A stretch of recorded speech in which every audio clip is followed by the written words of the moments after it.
Основной qabziyat, grija, dumg'iza og'rig'i, bitta buyrak og'rishi, oshqozon og'rig'i, o't dimlanishi, soch to'kilishi, teri qurishi, tizzadan pasini og'rishi, yurak kasalligi zreniya ham pastligi. 11 ta kasallik yozib olishgan. Assalomu alaykum. Ismim Gulnoza, familiyam Erkoziyeva. Sog'ligim tufayli kirib kelganman. Nimalar bezovta qilardi sizni? Yangi kirib kelgan vaqtlarim menda 11 ta kasallikni yozib olishgan. Shulardan eng asosiysi 18 yillik qabziyat bilan 5 yillik grija. Qolganlarni kichkina deb o'ylaganman, lekin ular ham normalniy kasalliklar. Yurak kasalligi, tizzadan pastdagi qattiq og'riq, soch to'kilishi, teri qurishi, oshqozon og'rig'i, o't dimlanishi va ishlamasligi, bitta buyragimni og'rishi, dumg'iza qismim og'rishi bilan xastalanganman. Bularning ichida eng meni qiynagani grija bilan qabziyat bo'lgan. Qabziyatdan 5 kunda natija olishni boshlagan. Bu kasalliklar bilan, ya'ni bizning tilimizda buket kasalliklar deyiladi.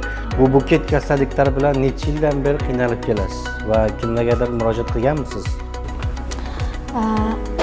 Qabziyatimdan hech kimga murojaat qilmaganman, davolanmaganman. Yillar davomida ilk farzandimni dunyoga keltirgan paytimda boshlangan surunkali menda 18 yil mobaynida davom etgan.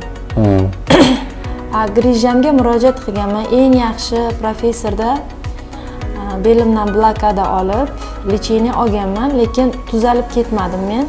3 yil fitnessga qatnashga majbur bo'lganman, chunki bormasam og'riq bo'lardi. Borib yana blokada olishimga to'g'ri kelardi. Shuning uchun har doim sport bilan shug'ullanib yurganman, lekin tuzalib ketmaganman.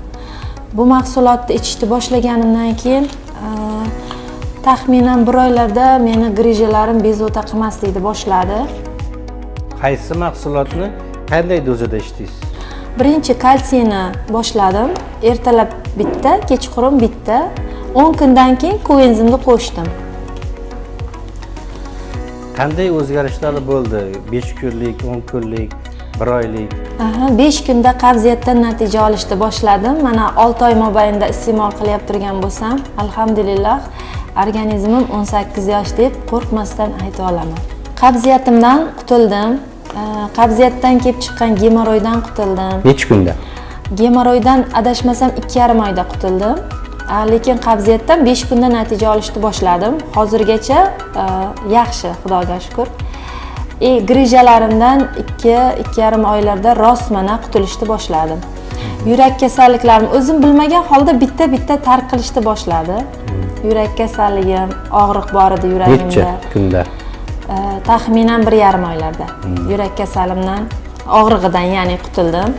Tizza og'riqlari asta-asta tashlab ketishni boshladi. Rostmana shu 4 oylarda og'riqlar meni tark qildida, 6 oy bo'ldi ichishni boshlaganimga rostmana tiklandim hisobi. Bir korobka mahsulot sizga necha oyga yetdi? Bir korobka mahsulotim 3 oylarga yetdi. Двойной dozada ichdim chunki. Hozir ikkinchi korobkamni tugatyapman. Oxirgi pachkasi mana shu. Tushunarli. Tomoshabinlarga o'zingizning fikringiz va minnatdorchilik va xayrlashuv. Bunaqa mahsulot ko'rmaganman men.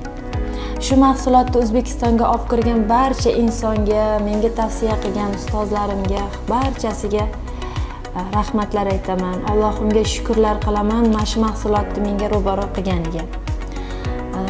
Banisalarda sarson bo'lib, ukol dorilar olib, qiynalib yurmasdan mana shu mahsulotni ichib tuzalganimga Allohimga shukrlar aytaman.